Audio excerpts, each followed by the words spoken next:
The Gigante Family, a legacy of crime. Introduction.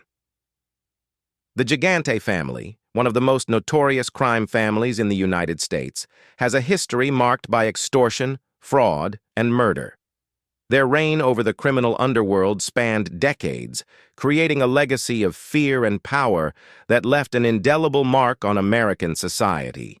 This essay delves into the origins, rise, and eventual fall of the Gigante family, exploring the key figures, notable crimes, and the impact they had on the communities they terrorized. Origins of the Gigante family. Early beginnings. The Gigante family's criminal activities can be traced back to the early 20th century. The family's patriarch, Vito Gigante, immigrated to the United States from Naples, Italy, in the early 1900s.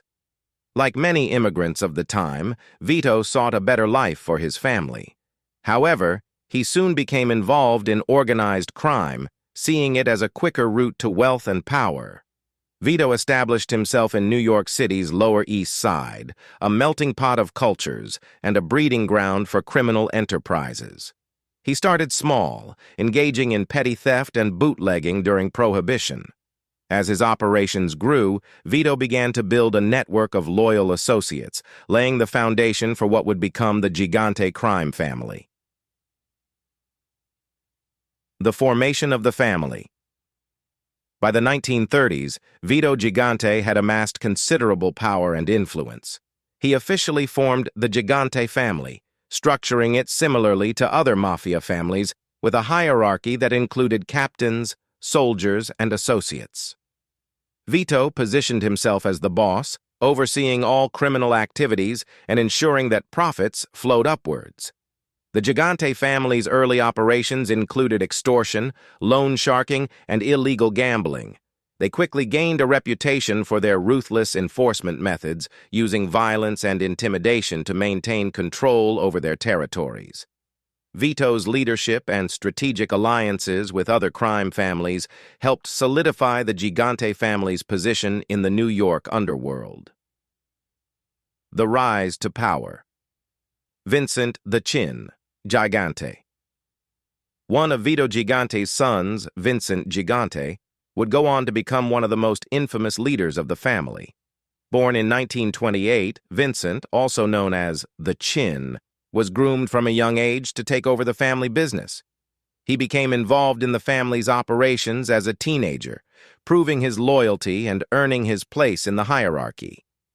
Vincent was known for his cunning and intelligence, qualities that helped him rise quickly through the ranks. By the 1960s, he had taken control of the family after his father's death. Under Vincent's leadership, the Gigante family expanded their criminal activities, delving deeper into extortion, fraud, and murder. The Odd Father, Vincent Gigante, earned the nickname the Odd Father due to his eccentric behavior, which he used to his advantage.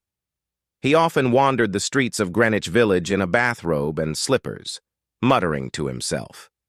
This bizarre behavior was a calculated move to avoid law enforcement scrutiny, as he sought to appear mentally unfit to stand trial or lead a crime family.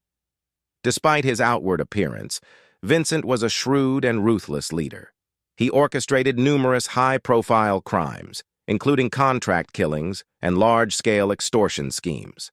His ability to evade prosecution for many years only added to his legend within the criminal underworld. Notable crimes. The extortion racket. Extortion was one of the Gigante family's primary sources of income. They targeted businesses, both large and small, demanding protection money in exchange for security services. Those who refused to pay were met with violence, including arson, beatings, and even murder. One of the most notorious extortion schemes involved the construction industry in New York City. The Gigante family infiltrated labor unions and used their influence to control construction projects. They extorted money from contractors and developers, inflating costs and ensuring that their chosen companies received lucrative contracts. This racket generated millions of dollars for the family and solidified their control over the city's construction industry. Fraudulent schemes. In addition to extortion, the Gigante family engaged in various fraudulent activities. They ran elaborate schemes to defraud insurance companies, banks, and government programs. One such scheme involved staging accidents and filing false injury claims to collect insurance payouts.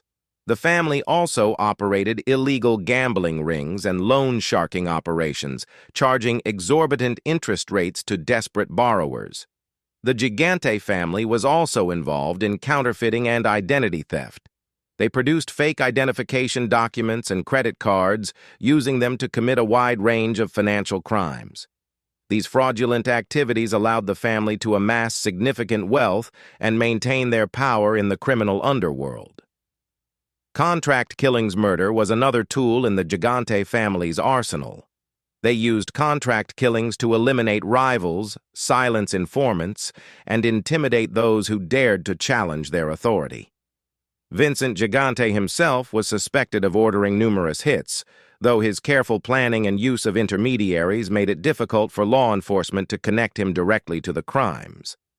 One of the most infamous murders linked to the Gigante family was the assassination of Paul Castellano, the boss of the Gambino crime family, in 1985. The killing was orchestrated by John Gotti, a rising star in the Gambino family, with the tacit approval of Vincent Gigante. This power play reshaped the landscape of organized crime in New York City and demonstrated the Gigante family's influence over their rivals. Law enforcement crackdown. The FBI's pursuit. The Gigante family's criminal activities did not go unnoticed by law enforcement. The FBI and other agencies dedicated significant resources to dismantling the family's operations. Undercover agents infiltrated the organization, gathering evidence and building cases against key members. Vincent Gigante's eccentric behavior initially stymied law enforcement efforts. His apparent mental instability made it difficult to prosecute him, as he was often deemed unfit to stand trial. However, investigators persisted, slowly piecing together evidence of his involvement in the family's crimes. The downfall of Vincent Gigante. The turning point came in the early 1990s when law enforcement obtained recordings of Vincent Gigante discussing criminal activities. These recordings, combined with testimony from informants and other evidence, led to his indictment on charges of racketeering and conspiracy to commit murder. In 1997, Vincent Gigante was finally convicted and sentenced to prison. His conviction marked the beginning of the end for the Gigante family. Without their powerful leader, the family's operations began to crumble, and many members were arrested and convicted in subsequent years. The aftermath. The downfall of the Gigante family was a significant victory for law enforcement. It disrupted one of the most powerful and feared criminal organizations in the United States. However, the legacy of the Gigante family continued to influence organized crime for years to come. Even after Vincent Gigante's death in 2005, the remnants of the family persisted. Some members attempted to rebuild the organization, but they never regained the power and influence they once held. The Gigante family's story serves as a cautionary tale about the dangers of organized crime and the lengths to which law enforcement must go to combat it. Impact on society. Fear and intimidation. The Gigante family's reign of terror left a lasting impact on the communities they dominated. Their use of violence and intimidation created an atmosphere of fear, making it difficult for victims to seek help or cooperate with law enforcement. Many businesses and individuals were forced to pay for protection, stifling economic growth and contributing to a sense of lawlessness. Corruption and influence. The Gigante family's infiltration of labor unions and the construction industry had far-reaching consequences. Their corruption inflated costs and compromised the integrity of public and private projects. This corruption extended to political figures and law enforcement officials, some of whom were bribed or coerced into turning a blind eye to the family's activities. Law enforcement's response. The efforts to dismantle the Gigante family highlighted the challenges law enforcement faces in combating organized crime. The use of undercover operations, informants, and advanced surveillance techniques proved crucial in gathering evidence and securing convictions. The case against Vincent Gigante also underscored the importance of persistence and adaptability in the face of criminal enterprises that evolve to evade detection. Conclusion.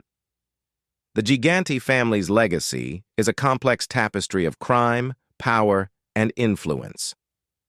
From their early beginnings in New York City's Lower East Side to their rise as one of the most feared crime families in the United States, the Gigante family left an indelible mark on the history of organized crime. Their involvement in extortion, fraud, and murder brought wealth and power, but also led to their eventual downfall. The story of the Gigante family serves as a reminder of the destructive nature of organized crime and the resilience of law enforcement in the pursuit of justice. While the family's reign has ended, the lessons learned from their rise and fall continue to inform efforts to combat organized crime and protect communities from its devastating effects.